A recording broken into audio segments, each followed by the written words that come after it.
us now on the Michael K. Show on the Tri-State Buick GMC listener hotline. Lou, it's Michael and Don. How you doing today? Mike and Don, how are you guys doing? Thanks for the compliments when you introduced me. Oh, I want you to listen to something, Lou. Alex just spoke at a press conference at the stadium, and I want you to listen to what he said toward the end. Here it is. For me, today is about really thanking all the fans and all the coaches, managers, people that gave me an opportunity. I think about Woody Woodward, who drafted me with Roger Youngward. I think about Lou Piniella and Edgar Martinez, who were great teachers and mentors to me at 18 years old. I've always said I wish I had 5 more years with Lou Piniella because I think I would have benefited from his tutelage and his mentorship. What does that mean to hear him say that, Lou? Well, it makes me very proud. First of all, look, Alex was a great talent. Young man, drafted number 1. We brought him up to the big leagues at 18 years old, gave him a little taste. Next year we put him in the lineup to play on an everyday basis. He led the American League in hitting. Just a great, great young man. He really was. He had wonderful work ethic. He respected the game of baseball. And, look, there wasn't anything this young man couldn't do on the field. He could hit for power. He could field. And basically, he's right. He took the tutelage of our veteran players and our coaching staff and just developed into just a wonderful, wonderful ball player, superstar. I'm so proud of his career, and I'm so happy that he mentions his times in Seattle. Where does he rank for you of the players you had a chance to manage? Well, listen, he's going to be in the – if you put Alex on the field with 100 great athletes, he's going to be one of the 5 that you'll recognize on the field and say, boy, this guy is headed for stardom. Look, I had many great players during my career as a manager, and I was blessed because of it. We can start in New York with Ricky Henderson and Dave Winfield, and Don Mattingly. I can go to Seattle with Junior and Alex. In Cincinnati with Barry Larkin and Eric Davis. I've been blessed. I really have. But Alex is one of the top ones. There's no question about it. What I liked about him is the fact that he respected the game. He really did. In the 7 years that he was with us, he was just a model citizen. I just wrote his name in the lineup every day and enjoyed watching him play just like the way the fans did. And it's a shame that he didn't stay with us there. Texas just offered him so much money. I remember we were in Dallas, and Pat Gillick was our general manager, and he says, well, we're going to get Alex signed, and I was so pleased. And he offered him a huge contract, which $125 million.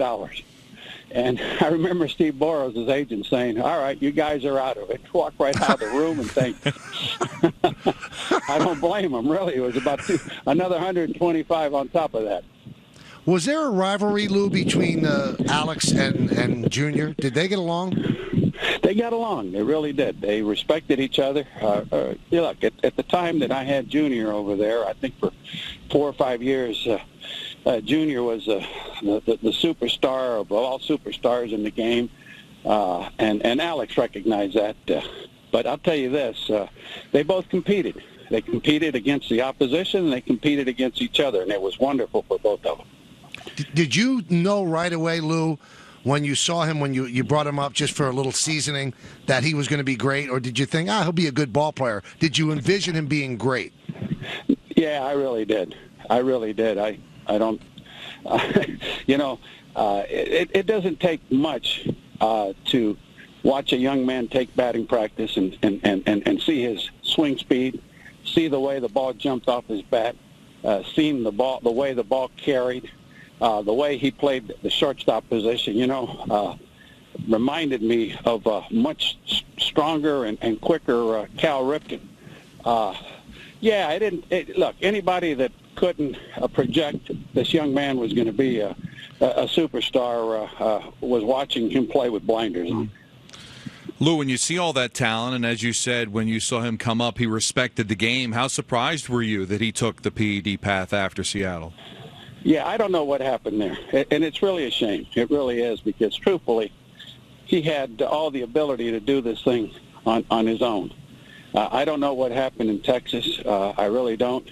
But it is a shame. I hope that people remember him for his athleticism, his work ethic, the way he respected the game, and the numbers that he put up. I mean, when you start talking about 696 home runs, over 3,000 hits, multiple MVP seasons, at the same time 14 All-Stars, American League.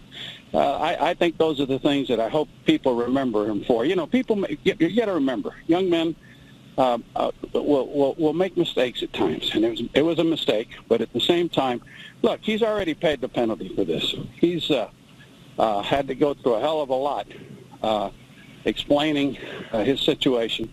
And now that his career is coming to an end, and I'm so happy that he got to play in New York. That is something that I wish on every player that plays in the big leagues. It's the greatest place in the league, or in baseball, to play. And when you can get it done there, you can get it done anywhere. And he did it well. He got a chance to play on world championships with great players like Derek Jeter and Bernie Williams and Andy Pettit and Roger Clemens and the rest of those guys. And, you know, the amazing thing about it is all these guys beat me in postseason. So I'm happy for all of them. Yeah, I really am. And Alex got a chance. He's got world championship rings. He's got MVP rings. He's got everything. So his career is complete. And I'm hoping that tonight he can do something special for the fans and go out the way that you'd like to see him go out.